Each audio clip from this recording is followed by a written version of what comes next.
राधे राधे दोस्तों, आप सभी को वट सावित्री व्रत की ढेर सारी शुभकामनाएं। आज इस वीडियो में बात करेंगे कि वट सावित्री व्रत में हमें किस किस सामान की सामग्री की आवश्यकता होती है। जेठ मास की अमावस्या को बरगद अमावस्या भी कहा जाता है। बड़ अमावस्या, वट अमावस्या भी कहा जाता है और इस दिन वट सावित्री व्रत भी किया जाता है।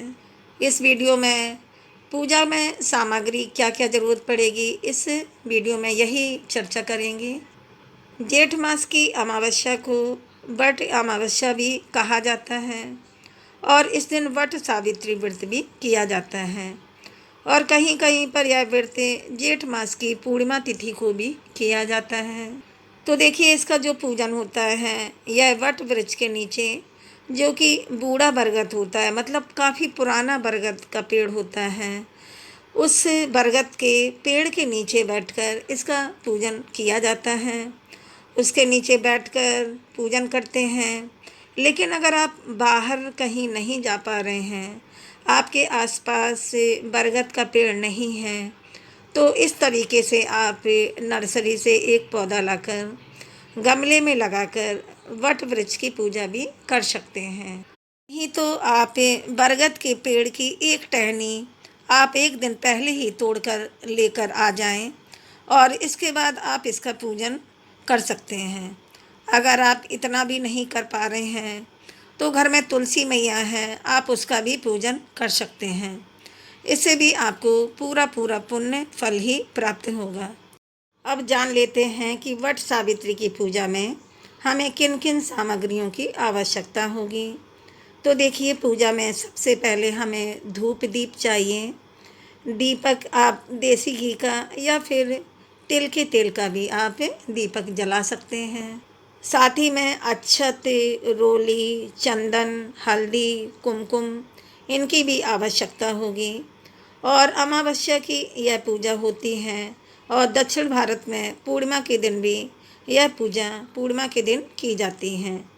तो तिल का विशेष रूप से इसमें प्रयोग किया जाता है, क्योंकि पितरों का दिन होता है, अमावस्या का दिन है, तो आप पूजा में काले तिल का प्रयोग ज़रूर करें। अगर है काले तिल तो रख लें, नहीं है तो फिर आप सफ़ेद तिल का भी प्रयोग कर सकते हैं। इसके साथ ही ऑरेंज रंग के सिंदूर को इस दिन बेहद शुभ माना जाता है। तो पूजा में ऑरेंज वाला जो सिंदूर आता है, आप उसे अवश्य रख लें और साथ ही में कुमकुम रखें। जो मान्यताएं हैं कि उनके अनुसार सामग्री जो है थोड़ी थोड़ी अलग अलग हो सकती हैं, कहीं कुछ मान्यताएं होती हैं, लेकिन पूजा के पीछे भाव हम सभी का एक ही होता है, अपने पति की लंबी उम्र की कामना के लिए और संतान सुख की प्राप्ति के लिए, संतान के उज्जवल भविष्य के लिए हम सभी लोग इस व्रत को करते हैं। इसके बाद कलावा ले लें, यानी कि मौली धागा पूजा में रख लेंगे और कच्चे सूत से इस दिन फेरियां लगाई जाती हैं। तो वट वृक्ष की जो कच्चा सूत होता है, इसे हम रख लेंगे। नहीं है तो फिर आप कलावे से या फिर पीले रंग की जो रील आती हैं, उससे भी आप परिक्रमा लगा सकते हैं। साथ ही में आरती के लिए हमें कपूर चाहिए। आप चाहें तो दीपक से भी आरती कर सकते हैं या इस दिन आप चाहें तो छोटा सा हवन भी कर सकते हैं, क्योंकि अमावस्या का दिन होता है, तो हवन हमें अवश्य करना चाहिए। इस दिन गौरी और गणेश जी का पूजन किया जाता है। तो आप चाहें इस प्रकार से मिट्टी से गौरी गणेश बना सकते हैं या सुपारी के ऊपर में कलावा लपेटकर उससे भी आप गौरी गणेश बना सकते हैं। ब्रह्मा, विष्णु, महेश और उनकी तीनों पत्नियों के लिए आप चाहें तो छोटी छोटी प्रतिमाएं मिट्टी से बना सकती हैं। पिंडी के रूप में, छोटी छोटी पिंडी के रूप में प्रतिमाएं रख दें। साथ ही में इस दिन सावित्री माता को श्रृंगार की सामग्री जरूर भेंट की जाती है। 16 श्रृंगार का सामान चढ़ाया जाता है। बरगद वृक्ष के नीचे बैठकर ही चूड़ी, बिंदी, मेहंदी महावर जिसे आल्ता भी कहते हैं, चुनरी, जितना हो सके आप अपनी श्रद्धा और सामर्थ्य के अनुसार आप इस दिन ज़्यादा से ज़्यादा श्रृंगार की सामग्री ज़रूर अर्पित करें, ज़रूर माँ को चढ़ाएं। ज़्यादा ना हो पाए तो कम से कम 2 या 5 श्रृंगार की सामग्री तो ज़रूर ही चढ़ाएं। इस दिन कलश स्थापना करके भी पूजा की जाती है और कई लोग बिना कलश स्थापना के भी इस पूजा को करते हैं। तो कलश स्थापना करने के लिए कलश लेना है। आप चाहें तो मिट्टी का या पीतल का जो भी कलश आपको मिल जाए उसको ले लेना है। कलश के कंठ पर मौली धागा बांध लें और साथ ही में कलश में स्वास्तिक रोले से स्वास्तिक बना दें। अब देखिए कलश में डालने के लिए लौंग, इलायची, सिक्का, सुपारी, हल्दी की एक गांठ इस प्रकार से रख लेंगे और इसको कलश में डालना है। 1 लोटा जल लेंगे, जल हम रख लेंगे, फिर जल को कलश में रखेंगे और इसमें हम पहले फूल डालेंगे। फूल आपको अगर मिल जाएं तो आप रख सकते हैं, ना मिलें तो बगैर फूल के भी आप इस पूजा को कर सकते हैं। चावल को पीस करके इसमें हल्दी मिलाकर इस प्रकार से ऐपन तैयार किया जाता है। अगर चावल का आटा ना मिले तो फिर आप गेहूं के आटे में हल्दी मिलाकर इससे भी ऐपन तैयार कर सकते हैं। अब देखिए वट सावित्री की पूजा में बांस के पंखे का विशेष महत्व होता है।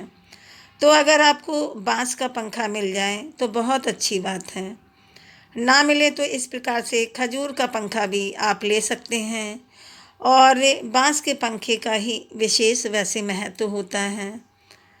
लेकिन अगर आपको पंखा ना मिले तो आप पेपर का पंखा भी बना सकते हैं या किसी और चीज़ का पंखा भी आप इस पूजा में प्रयोग कर सकते हैं। साथ ही इस दिन आप कोई भी एक वस्त्र हस्बैंड के लिए ज़रूर निकालिएगा। आप चाहें तो पैंट शर्ट या बनियान धोती कुर्ता कुछ भी ले सकते हैं जो आपके पतिदेव पहनते हों, फिर वहाँ पर निकाल कर ज़रूर चढ़ाएं। पूजा के बाद में इसे आप अपने हस्बैंड को, पतिदेव को दे सकते हैं। साथ ही में 1 लोटा जल हम यहाँ पर ले लेंगे और इस पूजा में जो भी ऋतु फल हैं उनको चढ़ा दें। कोई भी मौसमी फल, 5 प्रकार के एक ही फल या 5 अलग अलग प्रकार के फल आप चढ़ाएं। साथ ही में वट सावित्री की पूजा में इस दिन मीठे गुलगुले या फिर गेहूं के आटे से बना हुआ कोई भी मीठा भोग आप यहाँ पर ज़रूर समर्पित करें। आप चाहें तो इस प्रकार से गुलगुले बना सकते हैं। हलवा, खीर, पूड़ी जो भी आपके यहाँ की परंपरा हो उसके अनुसार आप यहाँ पर भोग सामग्री ले सकते हैं। वट सावित्री की पूजा में सबसे महत्वपूर्ण चीज़ होती हैं काले भीगे हुए अंकुरित चने। आपको अंकुरित चने इस दिन ज़रूर लेने हैं। तो 1 दिन पहले ही आप चना को भिगो दें और इसके बाद पूजा में यह समर्पित किए जाते हैं, पूजा में चढ़ाए जाते हैं। परिक्रमा के दौरान भी अंकुरित चने ही प्रयोग किए जाते हैं। जितनी परिक्रमा लगाते हैं उतने चने चढ़ाते जाते हैं और पूजा के बाद में पारण में भी अंकुरित चनों का ही प्रयोग किया जाता है। अंकुरित चने अर्पित करने से इस पूजा में कहा जाता है कि इससे हमारी वंश बेल सदैव वृद्धि को प्राप्त करती हैं और सदैव हमारा वंश बढ़ता ही रहता है जो व्रत महिलाएं रहती हैं। तो यह थी वट सावित्री पूजा की टोटल सामग्री। इन सामग्रियों से आप बरगद के पेड़ के नीचे बैठकर पूजन कर सकते हैं। आप चाहें तो अपने घर पर बरगद की डाल का भी अपने गमले में लगाकर पूजा कर सकते हैं। उम्मीद है आपको यह जानकारी अच्छी लगी होगी। चैनल को सब्सक्राइब करें, वीडियो को लाइक करें व कमेंट में हरि विष्णु लक्ष्मी अवश्य लिखें। आपको फिर से वट सावित्री व्रत की ढेर सारी शुभकामनाएं। अब मिलते हैं अगले वीडियो में, तब तक के लिए राधे राधे दोस्तों।